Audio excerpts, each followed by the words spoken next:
Hi, welcome to another episode of Hot Takes, and this is a strange one. It's a possible tax that the Chancellor is likely to put on, and I agree with it. I think it's an excellent idea. I don't like taxes, but I think this tax will be truly marvellous because I think it will be the tax that breaks her. It will be the tax that shows that she hasn't got a clue at all. We all know she hasn't got a clue. But this one is not just highlighting it, it's drawing stars all over it, underlining it 3 times, putting it in italics, and giving it a neon sign saying, "This woman is dumb." Now, she's got a £50 billion black hole of her own making, it may be said. And she wants to raise money, it's said, through cars, electric cars. Now, it appears these new levies are going to be placed on EVs specifically because while they don't pay fuel duty like petrol, they do still contribute to wear and tear on the roads, congestion, deterioration, so forth. And so what she's looking at is a mixture of basically an ownership tax for the purposes of owning the car that will be done on weight, and we know electric cars are very, very heavy. But she's also looking at pay per mile. And so basically, as part of your MOT, they take your mileage and they charge you accordingly on the number of miles you've done. That range to be set at some point in the future. Why am I thinking this is brilliant? Well, I'll tell you. Because the only advantage you have with an electric car is that you're not putting petrol in it. And if you've got a home charge, then it's really cheap to run. Now, the thing with electrics is they are very expensive to buy in comparison with their internal combustion engine counterparts, if it's a company that has one of those. They're very expensive in terms of losing money on depreciation. They depreciate so quickly. So not only are you paying a lot out for them, the depreciation is horrendous. But they say they save money in the long term because, of course, you're not paying all that money for fuel. Unless you're charging your car at a public charge point, in which case it can work out to be just as expensive to run as a diesel.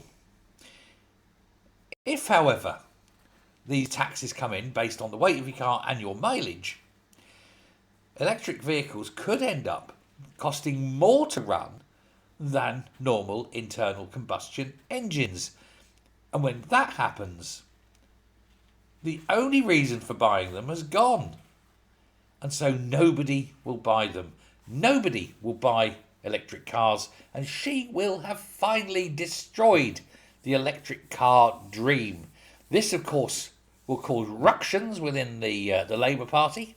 You're going to have Ed Miliband dancing like, a juju man. Like that. Won't be able to contain himself, will he?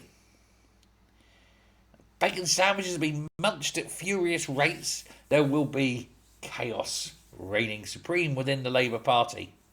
It is going to be fun to watch. This is definitely popcorn time. Now, I'm not the only one saying this. Others are saying this as well. But pay-per-mile charging is going to be a major shift. Now, what they may do is bring this in initially for electric cars, and they say, actually, we're going to do it for all cars. But you've already got pay-per-mile with cars, haven't you? With normal cars. Because you pay per mile when you put your fuel in, because that is how you're taxed by your driving. So if you want to bring in pay per mile, fine, but then get rid of all the tax on fuel. That way it's fair, isn't it? Fair for everyone. Now, the OBR says that this, if brought in, could raise about 2 to 3 billion a year through electric cars.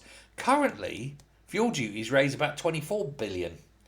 And so, okay, I get your 10% of cars being electric, 10, but But they won't be, though. This is the thing. Because the moment that happens, nobody is going to buy an electric car. The ones that are on the road will just run out and go and die. Nobody's going to replace them with another electric car if it costs more to run an electric car than a normal car. And so that income from the electrics and that won't be there, will it? It's stunning how stupid this woman is. I mean, I'm impressed. I've got to say, I'm impressed at how dumb she is and can still function basically as an almost human being. I bet she can tie her own shoelaces on a good day. I bet she doesn't need anyone to, chop up her dinner so she can get it in her mouth and having to do airplane noises now. It is absolute ridiculous, isn't it? I don't get what goes on in that tiny little embuggered brain. There's something going on in there, and she just doesn't get it. But hey, that's what happens. You put dumb people in positions of authority, dumb decisions get made. C'est la vie. Let me know what you think. Thanks very much. Bye.